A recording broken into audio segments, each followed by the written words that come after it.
I was sat in a reception of a software company in Reading, waiting for an interview for a job I knew I wasn't qualified for. But I was desperate. It was the week before Christmas, 1987. And just 2 weeks earlier, I'd been made redundant by a company in a very underhand manner that left me bitter, angry, but feeling really low. And I felt a failure. As the breadwinner of a family with 2 young children, I felt really low. So as I was called in, within 5 minutes, the manager knew I wasn't qualified for the job. But here's the thing. He spent the next few minutes building me up. He asked me questions about my experiences, my talents, my skills, my achievements, my successes. He pointed out just how valuable I was to the right organisation. You know, I walked in feeling really low, and I walked out there on cloud 9. So much so that, so much so that within an hour of getting home, I had a call from a company that a recruitment agency had put in touch with me. And within 4 minutes, I was told, "You sound so sure of yourself, so confident, I'm offering you a job now." I had a job before Christmas. The difference the experience makes. See, I've been in customer-facing roles most of my life, and 2 things I know to be true. Service is remembered long after price is forgotten, and we always remember the experience, how we were made to feel. I'm going to talk about what I call the Secret Salesforce, but typically in an organisation, and here I'm looking at the execs and the managers here, we're looking at in your organisation, typically we have the customer in the middle and we have different layers that communicate with the customer. The top layer obviously is yourselves, or one layer. The strategic level, where we're looking at your executives, the C-suite, the managers, HR, L&D, and their directions and their interactions with the customer is different to the rest. We also have the customer-facing roles. Sales, service, marketing, help desk, reception, people who interact directly with the customer. And finally, we have the back office support, finance, contracts, logistics, many others like that. The different levels they require, the different interactions. But each level has one form of interaction or another with the customer. And every interaction is a moment of truth. One moment of truth can destroy 10 or 15 years of a relationship. So I think in an organisation, typically we have 3 types of people. I believe you have what I call the ambassadors. You have the saboteurs and you have the neutrals. Now, I gave a workshop recently to a charity, and I said, well, you probably don't have saboteurs in charities, and I was quickly put right.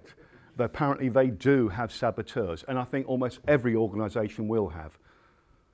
So let's look at some of them briefly. Ambassadors. Now, I believe ambassadors, they're the people who drive the business forward. They're engaged, they're motivated, they are people-focused. And the difference is, they will do what is right, not just the right thing. At the other end of the scale, we have saboteurs. They are self-focused. The only thing that matters is themselves. They're not worried about driving the business forward, they're just about driving themselves forward. The sort of people that you really know that your employees do not want to work alongside of, because they undermine, they belittle everything. They're like a poison in the company. But in the middle, we have the vast majority, the neutrals. Now, neutrals, I believe, are task-focused. They're jobs worth, they get on with the job. They'll do the right thing, or do things right, but not always the right thing, because they can become so focused on the task that they lose sight of the actual big picture, and they lose sight of the customer. And sometimes, without knowing it, they can be unknowing saboteurs.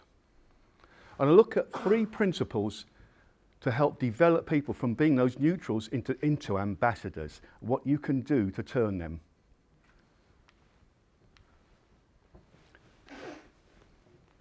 These three principles then: respect, empowerment, and values. And if you like acronyms, you can use REV for short. So let's look at respect. And yes, somewhere in that photograph, I am in there. Somewhere. It's a long time ago. So why am I showing a photograph of a military salute, a military parade? Well, in the forces, and certainly in the army, respect is shown to officers by saluting. But you're not saluting the person. You're saluting the position, the rank they hold. And equally, that officer or any officer you salute is duty bound to salute back. Respect is two-way. It's always two-way. And if it's only one way, things fall down. You have to respect your mates, your muckers, as they used to call each other in the army. You have to know that respect is there, and you have to respect the officer to do the right thing, and they have to respect you. Back in 2006, I was working at IBM, and they lost a major contract. It was one of their top 10, never mind top 10%. The Pareto rule, definitely. It was a major blow. And there were a lot of long faces, especially in sales. Now, maintenance and technical support was about 1,100 strong at the time, bigger than most companies in the country, and that was just one department. Well, they had these long faces, but they brought someone in eventually to do some negotiation and sales training with them, and I helped get involved with that. At the end of that, though, I was asked to help deliver a customer care program for all the engineers and the help desk. And in IBM, you tend to have a sponsor for every project. So the sponsor and I had a discussion, and I said, look, I've got 3 requests. I want it to be off-site, no distractions, 2 days off-site. I requested a manager, one of the field service managers, attended every meeting. And it was the 3rd request that made the big difference. But a C-level exec kick-started every meeting, 20 to 30 minutes. And they did. They drove wherever distance it was to Warwick. Every week, one of them would drive up there to kickstart the meeting, and they'd listen to the engineers' complaints. Now, let's set the scene. IBM engineers were highly qualified, and they used to do all the work. They'd call the customers, they'd diagnose, they'd order parts, build the relationships. But in a cost-cutting exercise, things changed. The engineers became box swappers. The help desk did all the contacts with the customer, ordered the parts, did the diagnosis, and the engineer simply went to stores somewhere or a drop-off box, picked up parts, went to site. If it didn't work, they'd have to take it back, and it might be another engineer who'd return. And it might happen again, perhaps, if it was still diagnosed wrong. No relationships. Customer complaints went up, engineer morale was rock bottom. So the executives could listen to the complaints of the engineers. And they could explain that, yes, they had taken the clock forward too far. They couldn't take it right the way back, but they could take it back a bit and give them some autonomy. The engineers felt listened to and respected. At the end of that year, according to the sponsor, the sales were back up. The customer complaints were down, and the engineer morale survey was the highest on record. The power of respect. Let's look at empowerment. UK immigration or customs, they have vast powers. They are empowered to seize, to stop and search, to even go into people's homes and seize. My eldest nephew used to work in customs once as well. They are empowered to make decisions to help protect us. Now, with empowerment comes responsibility. I've seen a customs officer at Dover years ago who was being given a lot of verbal abuse by this person who was trying to get through. The customs officer managed to check a couple of things in the office and found out that this guy was doing something illegally, and he went back to him, and suddenly the tone changed from the belligerent sort of customer to being very sort of, oh, I'm so sorry. They have immense power. Let me tell you another story then. This was now December, this was Christmas 4 years ago. My youngest son was a budding thespian. That means he was a waiter. Now, as a budding thespian, i.e. waiter, they didn't get much time off at Christmas. And he came home to me on Christmas Eve late at night, and he had to go back on the 27th. I had bought him the dressing gown he specifically wanted from John Lewis, but it was a size too small. So I get up dead early on the morning of the 27th, drive to Reading, park up and walk into John Lewis on the first day of the sales. It was wall-to-wall people, and the heat just struck me like an oven. And as I made my way through, I saw the sign, no refunds or exchanges until the new year. In desperation, I looked around and saw an assistant on her own. I managed to make my way over to her, explain the situation. She stopped what she was doing. She looked at me, she listened, and she smiled, and then said, "Wait here and I'll see what I can do." She went up to the stock room and came down 4 minutes later with the right size gown. Now I looked around and saw the huge queues at the tills, and my heart sunk.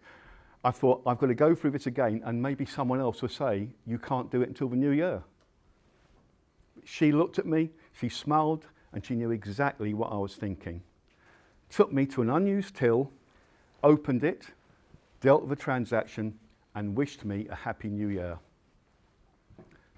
Was that lady in sales? Was she in service? Or was she in leadership? You see, an ambassador is always in all three. An ambassador is always customer focused. People first, they focus on the individual. And John Lewis' ethos is about following guidelines but doing what is right for the customer. She took it on her own initiative to ignore the guidelines and focus on the customer. She was empowered to make the right decision. Your people need to be empowered. If they're not empowered, it implies you don't trust them, and if you don't trust them, why are they employed here? Let's have a think about values. What are values? What are your core values? Yeah, I looked like that once.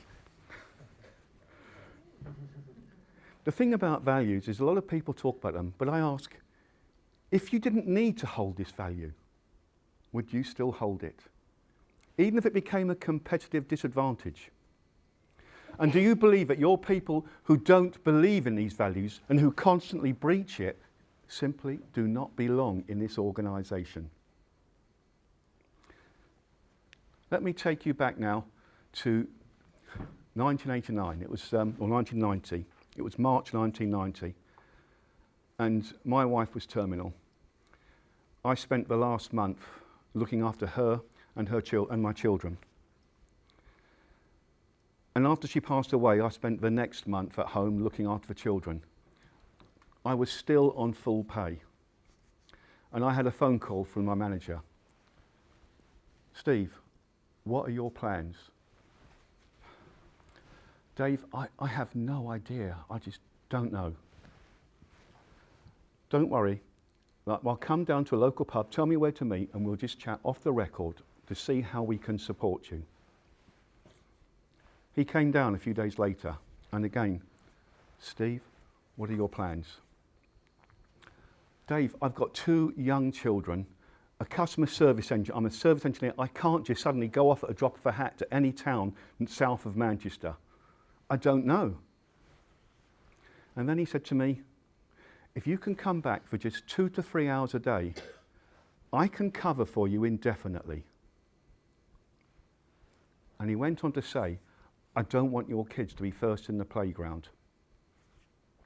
You see, he demonstrated and lived his values. His values were people. People first. The company held that value too. I knew that my back was covered. I also saw many other people in that same company, Infotron, a brilliant company. It was the best company I've ever worked for. The morale was so high all the time. Because when you walk the talk and your people see you living the values you proclaim, they will live them.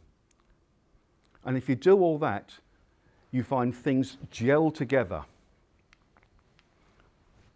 I was in Piccadilly 2 weeks ago and walking past the Ritz-Carlton when I recalled something I'd read the week before on their website. They describe themselves saying, we are ladies and gentlemen who serve ladies and gentlemen. Not our people serve ladies and gentlemen. We are ladies and gentlemen who serve ladies and gentlemen. And I think that puts the whole ethos of the Ritz-Carlton. It's got a fantastic reputation for the way they treat customers. They treat all customers with respect. They treat all customers as unique, people-focused. Every interaction is a moment of truth. But they also respect the staff, and the staff respect the management. They demonstrate empowerment. They empower their people to do the things that are right for the customers. If something needs doing, something needs buying, they do it. They're trusted, they are empowered. And the company lived the values all the way through, and it's demonstrated throughout. So this is the power of demonstrating. When you can show respect and you get the respect back, it's a two-way thing. When you empower your people, and that does mean they've got to put their neck on the line and take ownership and responsibility and take chances. And when you live values and demonstrate what they are, and you monitor it by the behaviours, then you get a powerful, engaged and motivated workforce. And then those moments of truth really count. The customer experience is the competitive battlefield of today. And if you do all that, you will see your sales just revving right up. Thank you.